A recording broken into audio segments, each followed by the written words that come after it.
दोस्तों नमस्कार। आज हमारे वीडियो का टॉपिक है unknown gunman active in Pakistan again. Amir Hamza, Lashkar Taiba founding member and Tahir Anwar brother of Masood Azhar killed. अप्रैल 15 को Amir Hamza, founding member of लश्कर तैयबा, उसको अननोन गनमैन ने गोली मार दी लाहौर के अंदर और करंटली उसकी कंडीशन क्रिटिकल है। अनआइडेंटिफाइड अटैकर्स उन्होंने फायर ओपन कर दी हमजा के ऊपर outside news channel office Lahore के अंदर और उसको बहुत सी इंजरीज हो गई अटैक के अंदर और इमीडिएटली उसको हॉस्पिटल में एडमिट कर दिया गया जहां पे उसकी कंडीशन क्रिटिकल है। अमीर हमजा को फाउंडर था लश्कर तैयबा का, साथ में टेररिस्ट हाफिज सईद के साथ और उसके लिंक थे मल्टीपल टेररिस्ट एक्टिविटीज के अंदर इंक्लूडिंग बहुत से टेररिस्ट अटैक इंडिया के अंदर। अमीर हमजा एक वेटरन था अफगान मुजाहिदीन का और उसको जाना जाता था उसकी फायरिंग स्पीचेस से और प्रोलिफिक राइटिंग की वजह से। हमजा एक टाइम पे एडिटर था ऑफ एलईटी के ऑफिशियल पब्लिकेशन का और उसने ऑथर की सेवरल बुक्स इंक्लूडिंग काफिला, दावत और शादात। 2002 में यूनाइटेड स्टेट्स ने डेजिग्नेट किया था लश्कर तैयबा को टेररिस्ट ऑर्गेनाइजेशन और लिस्ट किया था अमीर हमजा को as a sanction terrorist. Hamza ने अपने रिलेशंस एलईटी के सेंट्रल कमेटी से दूरी बना ली थी क्योंकि उसकी इन्वॉल्वमेंट थी फंड रेजिंग के अंदर, रिक्रूटमेंट ऑफ टेररिस्ट के अंदर और नेगोशिएशन करने के लिए रिलीज ऑफ डिटेंट मिलिटेंट्स।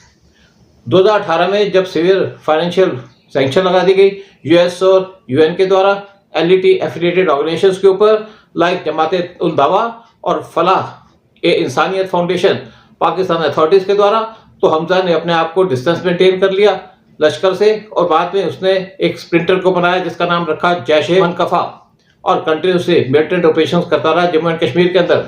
हमजा का जो न्यू ग्रुप था वो फ्रीली काम कर रहा था पाकिस्तान के अंदर और हमजा के क्लोज कांटेक्ट थे एलईटी लीडरशिप के साथ।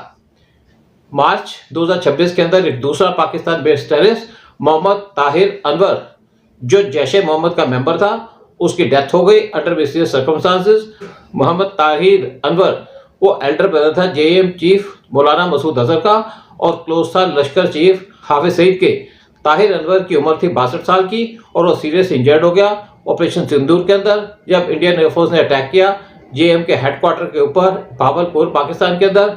इस अटैक के अंदर उसका बेटा हमाद वो भी सीरियस इंजर्ड हो गया था।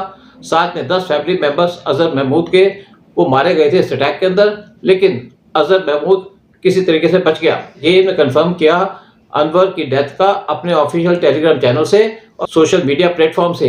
एक फ्यूनरल मैसेज मसूद अजहर के बिहाफ पे पढ़ा गया उनके छोटे भाई के द्वारा। कोई भी डिटेल नहीं दी गई उनकी इलनेस के बारे में, एक्सीडेंट के बारे में या कोई इंसिडेंट के बारे में, और ना कोई मेंशन किया गया अपने अनाउंसमेंट में किस तरीके से ताहिर अनवर की डेथ हुई। ताहिर अनवर के फ्यूनरल प्रेयर्स में होल्ड की गई थी जामिया मस्जिद उस्मान वाली के अंदर जिसको कहा जाता है जामिया मस्जिद उस्मान अली मॉस्क और इसके लिंक थे जेएम भावलपुर से। भावलपुर लोकेटेड है पाकिस्तान के पंजाब प्रोविंस के अंदर। भावलपुर जेएम का स्ट्रॉन्ग होल्ड है और यहाँ पे जेएम का हेडक्वार्टर भी लोकेटेड है एट जामिया मस्जिद सुभान अल्लाह। ताहिर अनवर के फ्यूनरल के अंदर टॉप टेररिस्ट वो भी प्रेजेंट थे जिसके अंदर इंक्लूडेड थे मसूद अजहर, इब्राहिम अजहर, तलहा अल सैफ, अब्दुल रऊफ और मोहम्मद अमर अलवी। पाकिस्तान मीडिया पे इसके ऊपर साइलेंट है ताहिर अनवर की डेथ के ऊपर, पॉसिबली क्योंकि उनको ऑर्डर्स मिले होंगे जेएचक्यू रावलपिंडी से और क्योंकि पाकिस्तान नहीं चाहता कि किसी को पता चले क्या रीजन थे अनवर की डेथ सडन डिमाइस के।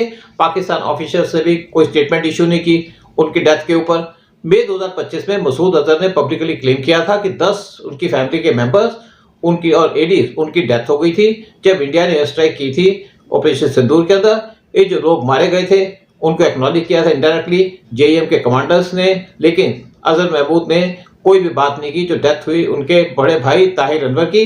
साथ में किसी भी ग्रुप ने क्लेम नहीं किया कि क्या पॉसिबिलिटी और कैसे डेथ हुई ताहिर अनवर की। मसूद अजहर के 5 भाई हैं और ताहिर अनवर मसूद अजहर से बड़ा था और सीनियर ऑपरेटर था जैश-ए मोहम्मद के अंदर और उसको वो एक्टिवली इन्वॉल्व था जेएम के ऑपरेशंस के अंदर बहुत सालों से और कंसिडर किया जाता था उसको की फिगर जेएम के टेरर नेटवर्क के अंदर और साथ में इन्वॉल्व था बहुत से टेररिस्ट अटैक के अंदर इंडियन सिक्योरिटी फोर्सेस के ऊपर जम्मू एंड कश्मीर में। According to Indian security agencies Tahir Anwar central figure थी पिछले 2 डिकेड से और ओवरसी कर रहा था terrorist training operations, weapon procurement और सप्लाई चेन जैश कैडर्स के लिए। 2001 से जेएम को फाउंड किया था अजहर महमूद ने साल 2000 में जब उसको रिलीज किया गया था IC 814 की हाईजैकिंग के अंदर JEM को डेजिग्नेट किया गया था as a terrorist group by India, UN, US और UK और दूसरी कंट्रीज के द्वारा, और उनका लिंक था मेजर अटैक्स के अंदर इंडिया के अंदर, इंक्लूडिंग 2000 पार्लियामेंट अटैक, 2016 पठानकोट और 2017 उरी अटैक और 2019 पुलवामा टेररिस्ट अटैक। यहाँ पे बहुत सी कॉन्स्पिरेसी थ्योरी चल रही है कि किस तरीके से डेथ हुई थी अनवर की, लेकिन एक बात की जाती है कि उनकी जो डेथ हुई थी, क्योंकि एक अनआइडेंटिफाइड वुमन वो पीछे से आई और उनको पिन चुबा दिया उनके बैक में जब वो नमाज पढ़ कर वापस आ रहा था। कुछ दूसरे क्लेम करते हैं कि अनवर की डेथ हुई थी बाय अननोन गनमैन। सिंस मई 2025 मसूद अजहर के 11 फैमिली के मेंबर्स की डेथ हो चुकी है और ये मेजर प्रोग्राम की ऑर्गेनाइजेशन को जो रिलाई करती है हैवीली अपने लीडर्स के ऊपर मेंटेन करने के लिए secrecy around its terror network, mystery killings and wanted man. मेरे पास लिस्ट है अराउंड 35 मिलिटेंट्स की जो बिलोंग करते हैं वेरियस मिलिटेंट ऑर्गेनाइजेशंस को और जिनकी मिस्टीरियसली डेथ हो गई थी पाकिस्तान के अंदर। और ज्यादातर जो लोग मारे गए वो मारे गए बाय अननोन गनमैन जो मोटरसाइकिल पे आए और क्लोज रेंज से गोली मार दी टेररिस्टों को, लेकिन कोई भी आदमी जिन्होंने इनको मारा ना वो पकड़ा गया ना आइडेंटिफाई हुआ। लेकिन जितने भी टेररिस्ट मारे गए वो इन्वॉल्व थे बहुत सी टेररिस्ट एक्टिविटीज के अंदर इंडिया के अंदर। इसीलिए ये कहा जाता है जो टेररिस्ट मारे गए हैं उनके पीछे रॉ का हाथ है। जय हिंद, जय भारत।